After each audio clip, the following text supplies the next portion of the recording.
आजम खां की पत्नी तज़ीम फातिमा से मिली सपा की राष्ट्रीय प्रवक्ता सुमिया राणा।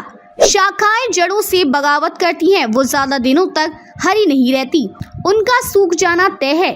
सुमिया राणा मशहूर शायर मुनव्वर राणा की बेटी एवं समाजवादी पार्टी की राष्ट्रीय प्रवक्ता व समाजवादी पार्टी महिला सभा की राष्ट्रीय उपाध्यक्ष सुमिया राणा ने रामपुर जेल रोड स्थित सपा नेता आजम खान के आवास पर उनकी पत्नी पूर्व सांसद तज़ीम फातिमा से मुलाकात कर हालचाल पूछा।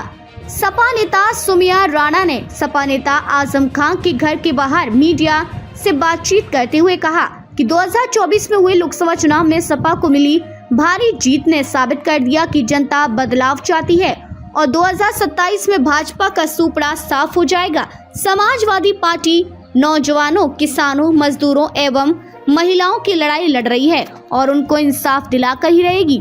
मीडिया ने पिछले दिनों रामपुर के सांसद के द्वारा आजम खान पर दिए गए बयान पर जवाब देते हुए सपा नेता सुमिया राणा ने कहा कि जो शाखाएं जड़ों से बगावत करती हैं, वो ज्यादा दिनों तक हरी नहीं रहती, उनका सूख जाना तय है। सुमिया राणा का स्वागत। पूर्व सांसद तज़ीम फातिमा से मुलाकात करने के बाद सपा नेता सुमिया राणा ने रामपुर जिला पंचायत के सदस्य मुस्तफा हुसैन से मुलाकात की, जहां पर कार्यकर्ताओं ने उनका फूलमाला पहनाकर स्वागत किया।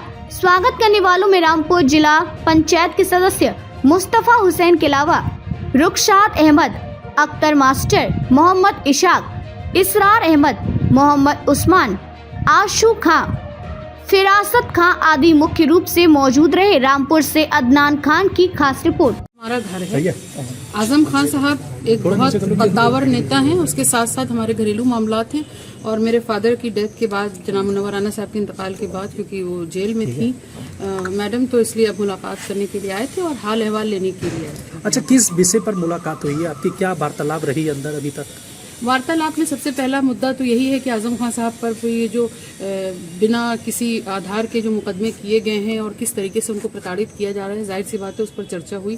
किस तरीके से जेल में एक महिला को परेशान किया गया, किस तरीके से उनकी प्रताड़ना की गई, उस पर चर्चा हुई है। और जाहिर सी बात है कि आगे किस तरीके से, क्योंकि इस बार चुनाव जो हुए थे उसमें एक अच्छा प्रदर्शन किया समाजवादी पार्टी ने, उसको लेकर के भी खुशी जाहिर की है तज़ीम फातिमा जी ने, और ये खुशी जताई है और उम्मीद जताई है कि 2027 में यकीनी तौर पर सरकार बदलेगी। अच्छा, बीते दिनों पहले आजम खान साहब के जो ये तो आज का नहीं है, इन्होंने जब से एक अधिकारी के ऊपर कंधे पर बंदूक रख करके चलाया है, निशाना लगाया है और खान साहब को और उनके जो इतना बड़ा इदारा जो उन्होंने ऐतिहासिक इदारा बनाया है पढ़ाई के लिए, बच्चों के मुस्तकबिल के लिए, उसको बर्बाद करने की कोशिश गई है। ये भी उसी कड़ी में है, जबकि दोनों की बाउंड्री वॉल्स अलग अलग हैं और उसको एक में दिखा के इनको तोड़ना, ये डिस्ट्रक्टिव सरकार है, ये डिस्ट्रक्शन कर सकती है, कंस्ट्रक्शन नहीं कर। अच्छा, समाजवादी सांसद मौलाना मुहिबुल्लाह जो हैं वो आजम खान के खिलाफ नजर आ रहे हैं, कहीं उनका साथ देते हुए नजर नहीं आ रहे, उसको किस नजरिए से देखते हैं? मैं बहुत एक लाइन में इस बात को स्पष्ट कर दूं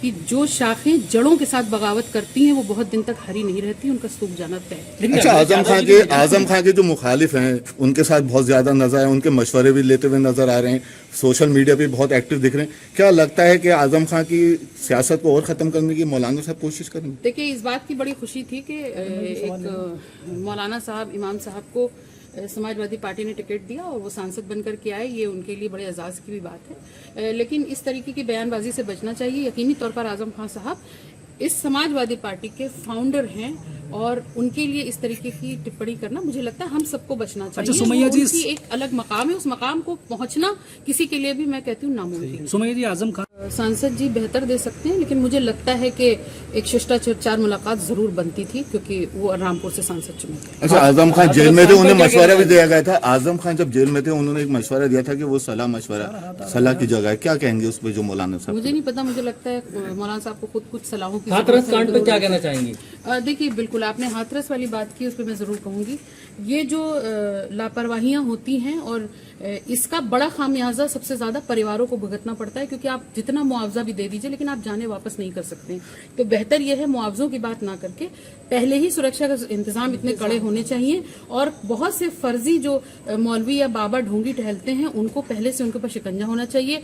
एलआईयू की नजर मेरे जैसी एक महिला पर रहती है कि मुझसे कौन मिलने आ रहा है, मैं किससे मिलने जा रही हूँ, लेकिन इस तरीके के ढोंगी बाबाओं के ऊपर नजर नहीं रहती है कि वो कब कहाँ पे भीड़ इकट्ठा करके और इस तरह की स्टैम्पीड करवा दे और उससे तमाम जाने चली जाएंगी। ये मेरा आह्वान है सरकारों से कि आम लोगों के ऊपर एलआईयू बैठाते सबसे पहले एलआईयू को सेट करना चाहिए कि इस तरीके की बाबाओं इस तरह के हादसे ना हो, सरकार को क्या कदम उठाना मैंने चाहिए? बताया कि एलआईयू सेट करे कि इस तरीके बाबाओं का पता लगा के और वो कहाँ कब कौन सा आयोजन बड़ा करने जा रहे हैं उस पर सख्ती की जानी चाहिए, और एक लिमिट तय होनी चाहिए, और लिमिट अगर तय है पहले से तो उसका इम्प्लीमेंटेशन कैसे होगा इस पर भी सरकार की जिम्मेदारी। बाबा का नाम एफआईआर में नहीं है, सेवादार का नाम है, उस पर क्या कहना चाहेंगे? देखिए मैंने तो कहा ये सरकार है, इसके हाथ में पावर है, ये अपनी मशीनरी का तंत्रों का इस्तेमाल करके कब किसको अपराधी बना दे, कब किसको बेगुनाह साबित कर दे, ये इनको खेल अच्छी तरीके से आता है, लेकिन इसका खामियाजा मासूम गरीब मजलूम जनता पर होगा। सुमैया जी, जो बाबाओं को टिकट दिया जाता है पॉलिटिकल पार्टी, उस पर क्या कहना चाहेंगी?